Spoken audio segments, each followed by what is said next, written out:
李菁，粵語片天王嘅輝煌歲月續篇。開，大家好，歡迎返嚟我嘅影視伶人嘅故事系列。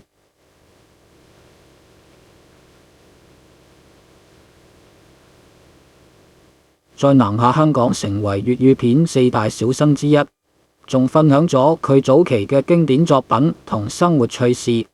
今次係續篇，我會聚焦李菁喺1950年代嘅事業巔峰，介紹更多佢嘅代表作、演出風格，仲有佢生活中嘅嗜好、朋友圈同埋一啲鮮為人知嘅小故事。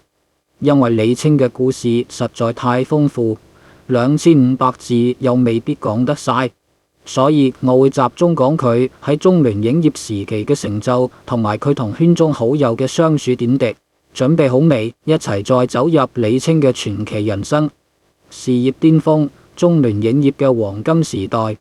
1950年代係李菁事業嘅高光時刻，亦都係粵語片壇嘅黃金年代。嗰陣香港經濟慢慢復甦，電影成為普羅大眾嘅主要娛樂，粵語片喺題材同製作上都越嚟越多元化。李菁喺1949年加入咗中聯影業公司。呢間由吳楚帆、張英等21位電影人創立嘅公司，目標係提升粵語片嘅質素，拍出更有深度同藝術價值嘅作品。李菁喺中聯嘅時期拍咗好多膾炙人口嘅電影，佢嘅演技同魅力完全爆發，成為影迷心目中嘅萬人迷。李菁嘅演出風格好獨特，佢擅長用細膩嘅表情同動作，將角色嘅內心世界呈現得淋漓盡致。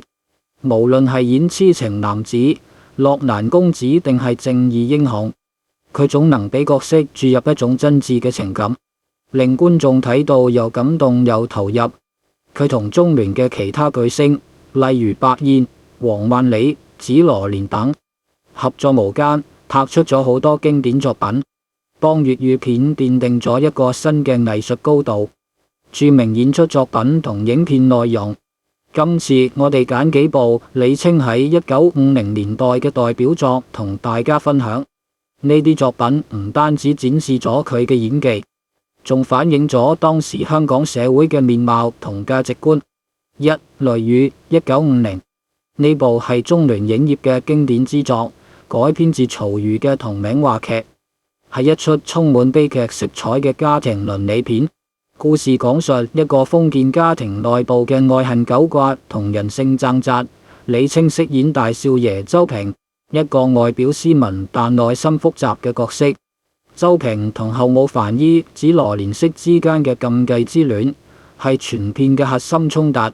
李菁喺呢部片嘅演出真是一個大突破，佢將周平嘅矛盾心理、對愛情嘅渴望同對道德嘅掙扎演繹得絲絲入扣。特別係一場同樊姨對峙嘅戲，佢用眼神同微微顫抖嘅語氣，將角色嘅痛苦同無奈表現得令人動容。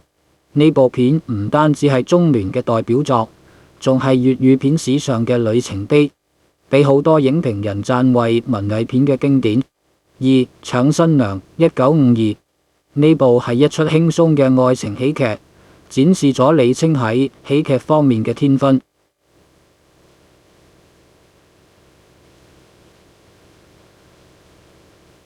當中涉及家族反對、身份誤會等攪亂情節。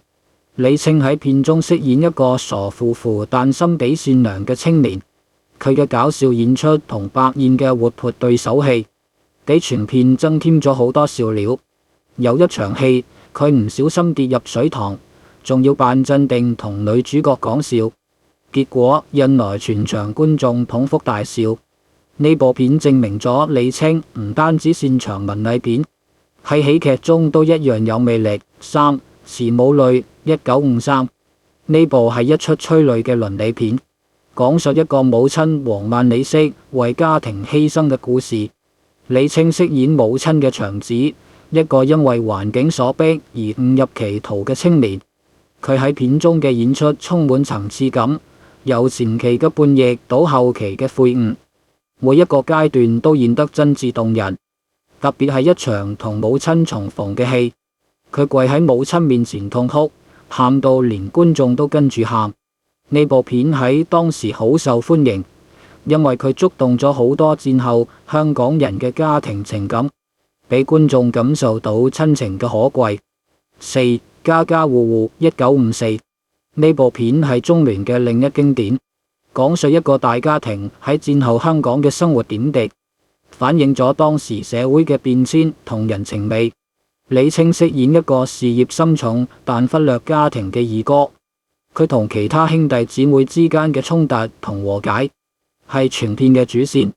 佢喺片中嘅演出好自然，特別係一場同妹妹傾心事嘅戲，佢用溫柔嘅語氣同真摯嘅眼神，將一個有責任感但內心矛盾嘅角色演活咗。呢部片因為貼近生活，喺當時好受低下階層觀眾歡迎，票房大賣。生活日誌同嗜好，李菁喺銀幕上係一個充滿魅力的巨星，生活中其實都好有性格。據講，佢好鍾意飲茶同寫字，閒時會同朋友去茶樓點一壺普洱，邊飲邊傾電影同人生哲理。有一個趣聞話，佢有次喺茶樓同吳楚帆同張瑛辯論點樣演好一個痴情男嘅角色。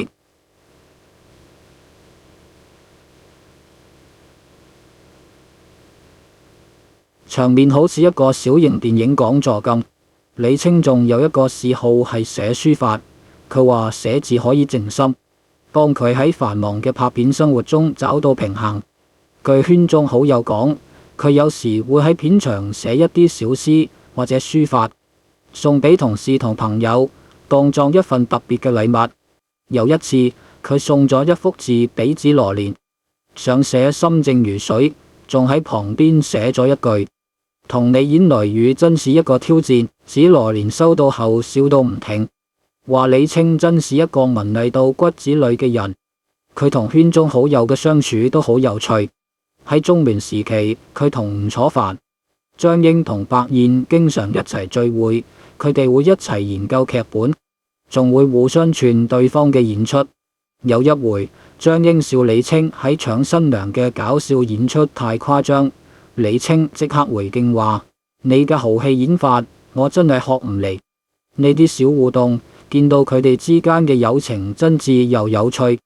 朋友圈同趣事，李菁同當時好多影星都係好朋友，除咗四大小生嘅其他三位，佢同女星白燕同紫羅蓮嘅合作同友情都好為人津津樂道。白燕曾經喺訪問中提到，李菁喺片場好會照顧人。有次拍搶新娘嘅夜戲，天氣好凍，李菁特登借咗自己嘅大褸俾白燕保暖，仲同導演要求縮短拍攝時間，話唔好凍親我哋嘅女主角。呢個小舉動俾白燕好感動，佢話李菁係一個外冷內熱嘅人。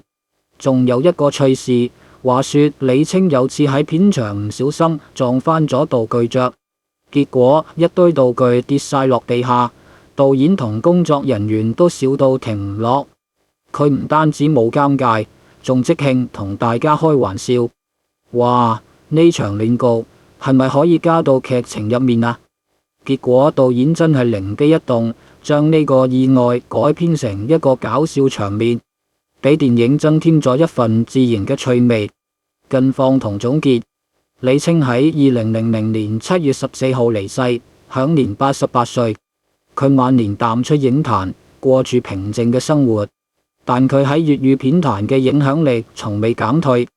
佢嘅作品，特別係喺中聯時期嘅經典電影，至今仍然係香港電影史嘅瑰寶。佢嘅演出唔單止俾觀眾帶來娛樂，仲記錄咗一個時代嘅情感同價值觀。今次講到呢度，2500字又差唔多到頂。